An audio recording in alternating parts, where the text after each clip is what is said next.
Bonjour à tous. S'il y a bien un personnage de la pop culture qui inspire force et bestialité, c'est bien celui de King Kong. De nombreux auteurs ont donné vie au gorille géant durant près de 90 ans, en jouant avec l'engouement intemporel des spectateurs pour l'inconnu, l'exotisme de la jungle, l'aventure et la peur, qui atteindra son paroxysme plus tard avec les fameux kaiju du cinéma japonais, dont le fameux Godzilla. Mais connaissez-vous les origines de King Kong? Tout commença avec Merian C. Cooper. Producteur, réalisateur et scénariste, l'Américain s'est illustré comme aviateur durant les deux guerres mondiales. Véritable aventurier et explorateur, c'est avec son partenaire Ernest Bichotzak qu'il commence à faire un tour du monde et des films documentaires de ses voyages. Des drames naturels comme il les appelait. Au cours d'une expédition, Cooper observe une famille de babouins. Parallèlement, l'un de ses amis fut l'un des premiers à se rendre sur l'île indonésienne de Komodo, où se trouvent les fameux dragons de Komodo. Et bingo! Une idée germa alors dans l'esprit de Cooper. Faire un drame naturel sur un singe combattant un dragon de Komodo. Il décida néanmoins d'en faire un gorille, plutôt qu'un babouin, pour la personnalité que ces grands singes dégageaient, mais aussi pour le caractère mythique de l'animal. Car au début du XXe siècle, très peu d'Occidentaux avaient déjà vu des gorilles en chair et en os. Cooper pouvait alors faire ce qu'il voulait de cet animal et de son image auprès du grand public. Son ami captura un dragon de Komodo et le ramena au zoo de Central Park à New York. Malheureusement, l'animal mourut peu de temps après. Ça ne vous rappelle rien? Cooper s'inspira grandement de cet épisode tragique pour son futur long métrage, qui racontera les péripéties d'une expédition se rendant sur une île mystérieuse, afin d'y tourner un film où un gorille se battrait contre un dragon de Komodo, se faisant capturer puis enfermer dans un zoo, et s'évadant en causant des ravages pour finalement être tué. À l'époque, des croyances voulaient que les gorilles capturent des femmes pour les emmener dans la jungle, ce qui n'échappa pas à Cooper. Et c'est en 1933 que sort King Kong, réalisé par Merian C. Cooper et Ernest Bichotzak, explorant les thématiques des mondes perdus et de la bestialité sur fond de Grande Dépression. Nous suivons une équipe de tournage se rendant sur une île tropicale pour un tournage exotique.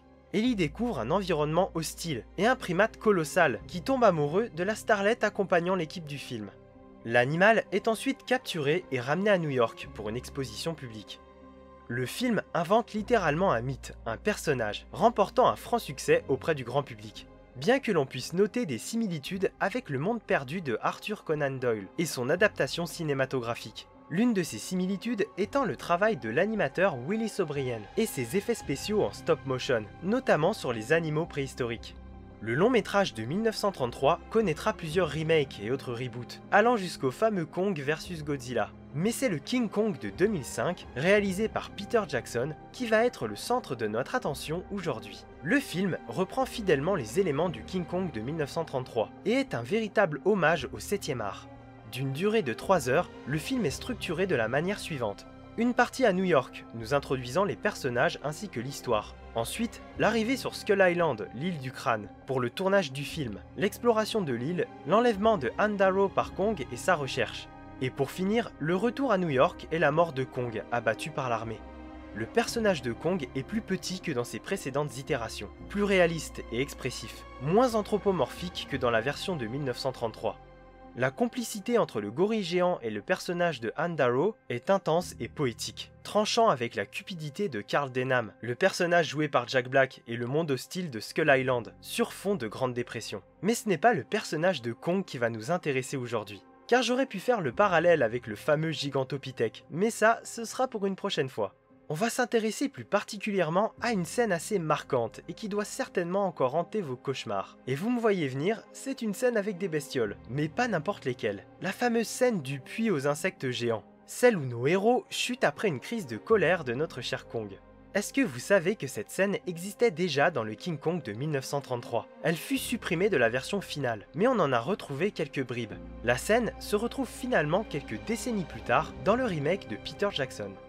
Skull Island, ou l'île du crâne, prend vie grâce aux artistes de Weta Workshop et Weta Digital, en charge de la conception d'une incroyable faune et flore fictive, allant de dinosaures aux insectes géants dans un tout cohérent. Peter Jackson allant même jusqu'à publier un livre sur l'histoire naturelle de cette île coupée du reste du monde, à la manière d'un récit d'expédition scientifique.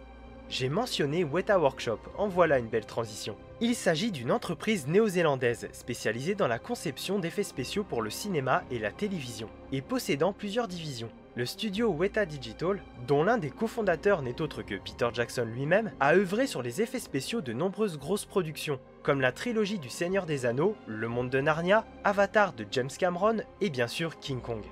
Et c'est le nom de cette société qui va nous intéresser, car le weta est un insecte endémique de l'Océanie, là où est né Peter Jackson et pour lequel ce dernier a une véritable phobie. Denacrida rex, ou Weta rex, est un gros arthropode que l'on voit apparaître dans la scène du puits aux insectes, attaquant en groupe les protagonistes tombés au fond de la fosse, afin de les déchiqueter avec leurs énormes mandibules.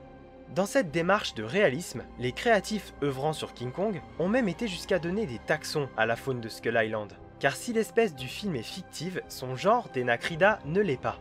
Ces animaux font partie de l'ordre des orthoptères, comme nos sauterelles, nos criquets ou nos grillons. Il existe une centaine d'espèces de weta, réparties en deux familles bien distinctes. Pour le bien de la vidéo, nous allons nous intéresser aux weta géants de notre monde. Et comme dirait Schwarzy, t'as pas une gueule de porte-bonheur. En effet, les weta géants sont endémiques de la Nouvelle-Zélande, et weta veut dire dieu des choses laides en maori. Mais ne soyons pas trop durs avec ces charmantes bestioles. Pour commencer, certaines espèces sont omnivores, tandis que d'autres se nourrissent de végétaux. La plupart des espèces de weta sont protégées, car il en a pas mal bavé avec l'arrivée de l'homme sur les îles, introduisant rats, chats et autres pesticides, leur menant la vie dure. Si la taille de certains d'entre eux est impressionnante, pouvant atteindre jusqu'à 10 cm pour un poids de 70 grammes, c'est sûrement à cause du gigantisme insulaire. Le gigantisme insulaire, c'est un phénomène biologique par lequel une espèce voit sa taille augmenter au fil des générations, puisqu'isolée sur une île en l'absence de prédateurs, entre autres. Un exemple de nos jours avec les varans de Komodo, ou les tortues géantes des Galapagos. A l'inverse, il y a le nanisme insulaire. L'isolation d'une espèce sur une île sur plusieurs générations, ainsi que l'absence de prédateurs, peut aussi induire une plus petite taille, car la grande taille n'est plus un moyen de défense. Le manque de ressources alimentaires est aussi un facteur à prendre en compte, car une petite taille fait qu'un animal a besoin de moins d'énergie pour sa survie. On peut citer ici comme exemple l'éléphant nain de Sicile, aujourd'hui disparu. Ou encore, comme cas de nanisme insulaire extrême, Brookesia micra, un minuscule caméléon de 20 mm, endémique de Madagascar. Bref, c'est pour ça qu'on a eu des cas de gigantisme insulaire dans cet archipel d'îles qu'est la Nouvelle-Zélande. On peut citer le weta donc, mais aussi les fameux moas, ou les aigles géants de Haast, capables de capturer un homme adulte selon les légendes maoris. Mais l'arrivée de ces lourds guerriers et navigateurs a entraîné l'extinction des moas, car un maori, ça a besoin de beaucoup manger, et pas qu'un peu, croyez-moi.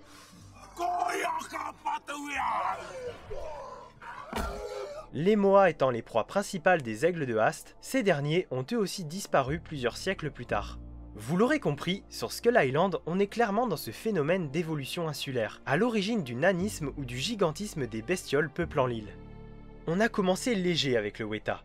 On va continuer notre exploration de cette fosse de l'enfer, avec cette fois-ci des crabes.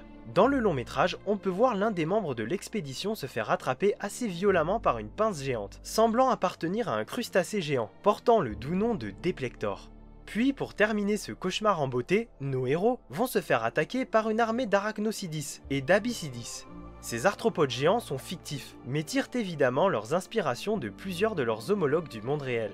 On peut citer l'amblipige, que l'on voit apparaître dans la saga Harry Potter d'ailleurs, ou le crabe de cocotier, le plus grand arthropode terrestre, ainsi que les crabes araignées. Parlons-en d'ailleurs des crabes araignées, car la comparaison ne s'arrête pas là. Cette agrégation d'arthropodes à l'allure nonchalante fait penser à un phénomène spectaculaire. Chaque année, dans la baie de Melbourne en Australie, d'avril à juillet, on peut assister à un rassemblement massif de milliers de crabes araignées sur les fonds sablonneux. En effet, c'est à cette période de l'année que ces crabes du genre Leptomitrax vont muer. Le souci, c'est qu'après cet extrait de leur armure, leur corps est mou. Ils sont donc très vulnérables aux attaques des prédateurs. Mais en se rassemblant de la sorte telle une armée, le nombre leur apporte la sécurité, le temps que leur squelette ne durcisse. Comme on dit, l'union fait la force.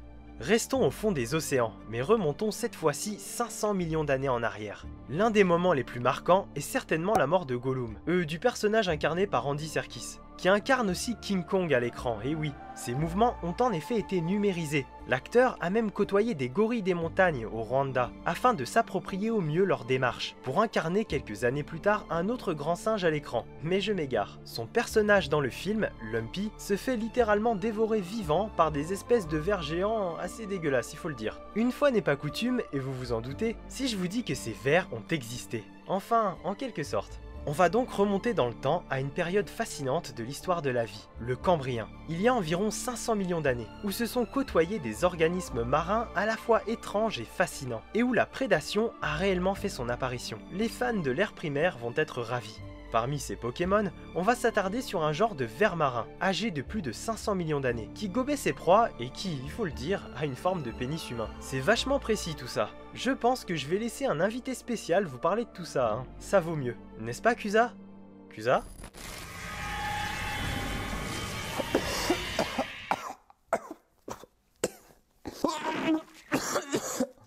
Ah non mais sérieux, faut éviter hein. Je vais vraiment arrêter avec les téléportations vidéo quantiques. Donc, Bugs, tu veux que je fasse la présentation d'un animal? Tu peux me montrer ça là?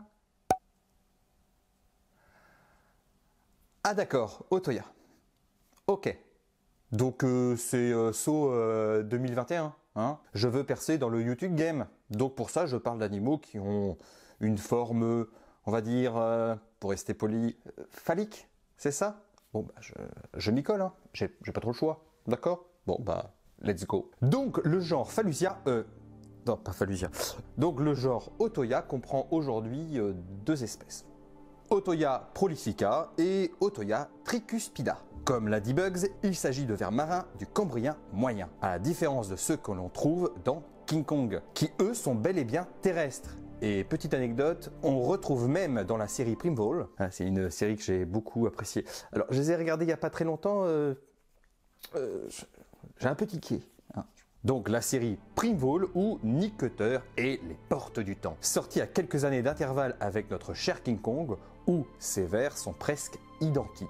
Autre différence majeure avec la réalité, si ça peut en rassurer plus d'un, les vers Otoya ne mesurent que 3 à 15 cm. Voilà qui est dit. Les vers du genre Otoya sont des vers priapulides, ayant une morphologie semblable aux vers priapuliens, que l'on retrouve dans nos océans de nos jours. C'est-à-dire qu'ils possèdent une trombe extensible pour capturer leur proie. Celle de nos chers Otoya était couverte d'épines. Alors, leur trompe, hein, véritablement, leur trompe, hein. Non, je pense à ce que j'ai dit au début. Hein.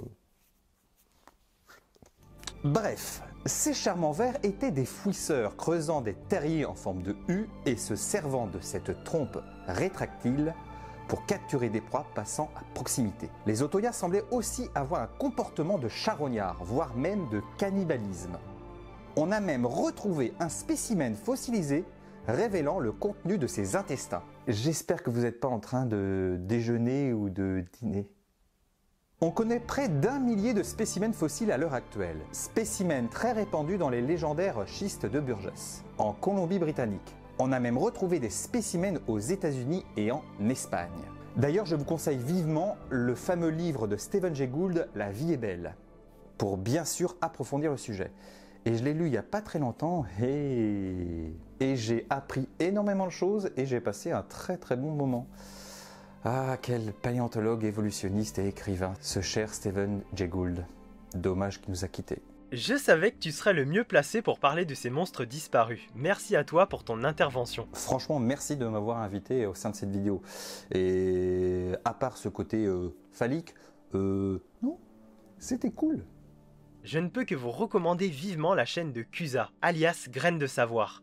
Et avant de se quitter, tiens, vas-y, lance-toi. C'est ton moment pour te présenter. Ok, merci Bugs.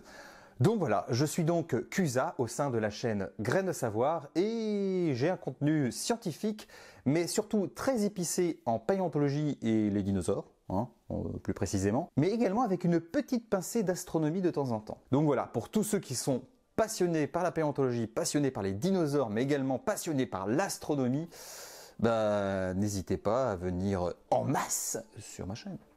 Donc voilà, hein. Abonnez-vous aussi à Bugs, ça serait cool. Et attends, encore une chose, fais-nous ta phrase stylée là, celle qui ressemble à celle qu'on entend dans des petits films pas trop connus avec des vaisseaux spatiaux et des gens qui ont des problèmes familiaux. Tu sais, celle que tu répètes à la fin de toutes tes vidéos. Oui, je vois l'allusion. C'est de série B. Eh ben, pour vous tous. Que la curiosité soit avec vous, à tout jamais. Ça donnerait presque des frissons. Merci à tous d'avoir regardé cette vidéo, j'espère que celle-ci vous aura plu. Si c'est le cas, n'hésitez pas à la partager et à la commenter, ainsi que de laisser un pouce bleu et vous abonner à la chaîne en activant bien la cloche si ce n'est pas encore fait. J'en profite aussi pour vous remercier pour vos retours et votre soutien de plus en plus grandissant. Aussi, pour celles et ceux qui souhaitent soutenir la chaîne, un compte Utip est désormais disponible. Le lien est dans la description. Moi je vous dis portez-vous bien et à la prochaine.